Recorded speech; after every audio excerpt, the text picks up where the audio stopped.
அஸ்வின்ஸ் இனிப்பு காரம் பேக்கரி மற்றும் சைவ உணவகம். ஈரோடு கிழக்கு இடைத்தேர்தலில் வாக்குப்பதிவு விறுவிறுப்பாக நடைபெற்று வரக்கூடிய நிலையில் களத்திலிருந்து விவரங்களை செய்தியாளர் சிலம்பரசன் வழங்கிட நாம் கேட்கலாம். சிலம்பரசன், வணக்கம். தற்போது நீங்க எந்த வாக்குச்சாவடியில் இருக்கீங்க? அந்த பகுதியில மக்கள் எந்த அளவுக்கு ஆர்வமா இருக்காங்க வாக்கு செலுத்துவதற்காக?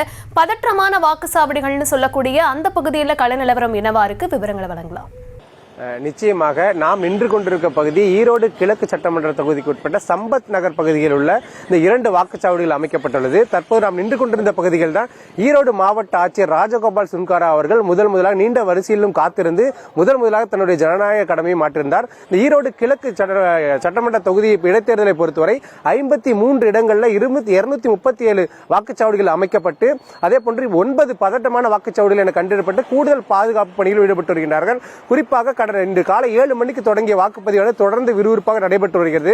அதே போன்று இந்த முதியவர்கள் மாற்றுத்திறனாளிகள் அவர்களுக்கு தபால் வாக்குகள் செலுத்துவதற்கான ஏற்பாடுகள் செய்திருந்த போதும் அவர்கள் ஆர்வத்துடன் தான் நேரடியாக தான் தன்னுடைய வாக்குகளை செலுத்துவேன் என கூறி ஆர்வத்துடன் தற்போது இந்த பகுதிகளில் வாக்களித்து செல்லக்கூடிய காட்சிகளை நம்ம பார்க்க முடிகிறது.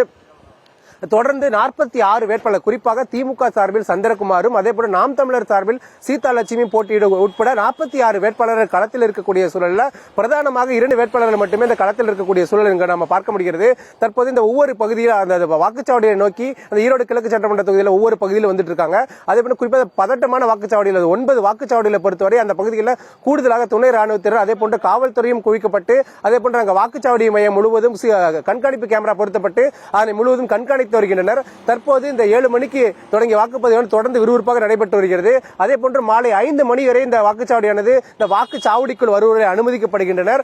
அதற்கு பின்பு வருவதை அனுமதிக்கப்பட மாட்டார். குறிப்பாக 5 மணிக்கு மேல் எத்தனை வாக்காளர்கள் வந்தாலும் அவர்களை அனுமதிக்கப்பட்டு 7 மணி முதல் 8 மணி வரை அவர்கள் வாக்கு செலுத்துகிற நடைமுறையும் தற்போது இங்கே ஏற்படுத்தப்பட்டு வருகிறது. இங்கே ஈரோடு கிழக்கு இடைத்தேர்தலை பொறுத்தவரை தற்போது இந்த 7 மணிக்கு தொடங்கிய வாக்குப்பதிவு தொடர்ந்து விறுவிறுப்பாக நடைபெற்றக்கூடிய சூழலில் அந்த ஒவ்வொரு பொதுமக்களும் ஆர்வத்தில் குறிப்பாக முதல் தலைமுறை வாக்காளர் முதல் நமக்கு குறிப்பிட்டு சொன்னபடி அந்த முதியோர்களும் இந்த மாற்றுத்திறனாளிகளுக்கும் தபால் வாக்கு செலுத்துவதற்கான உரிமை இருந்த போதும் அவர்கள் நேரடியாகவே இந்த பகுதியில் வந்து வாக்கு செலுத்தக்கூடிய காட்சிகளை நம்ம பார்த்து வருகிறோம். அவர்களும் தொடர்ந்து இந்த பகுதியில் நீண்ட வரிசையில் காத்திருந்து தொடர்ந்து வாக்களித்திருக்கிறார். நாம நின்றுக்கிற பகுதி பொறுத்தவரை இந்த அம்மன் மெட்ரிகுலேஷன் பகுதியில் உள்ள 2 வாக்குச்சாவடிகள் அமைக்கப்பட்டுள்ள இந்த வாக்குச்சாவடிகள் தான் மாவட்ட ஆட்சியர் ராஜகோபால் இந்த பகுதியில் வந்து வாக்கு செலுத்தார். இங்க வாக்காளர்களுக்கான அனைத்து வசதியும் குறிப்பாக முதற்கட்டமாக அவர்களை வாக்குச்சீட்டினை சரிபார்த்து அவர்களை ஒவ்வொரு எந்த வாக்குச்சாவடிக்கு என பிரித்து அவர்கள் அலுவலர்கள் அனுப்பி வருகின்றனர்.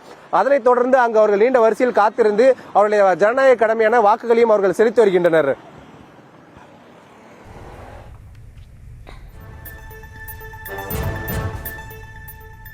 கள விவரங்களுக்கு நன்றி சிலம்பரசன்.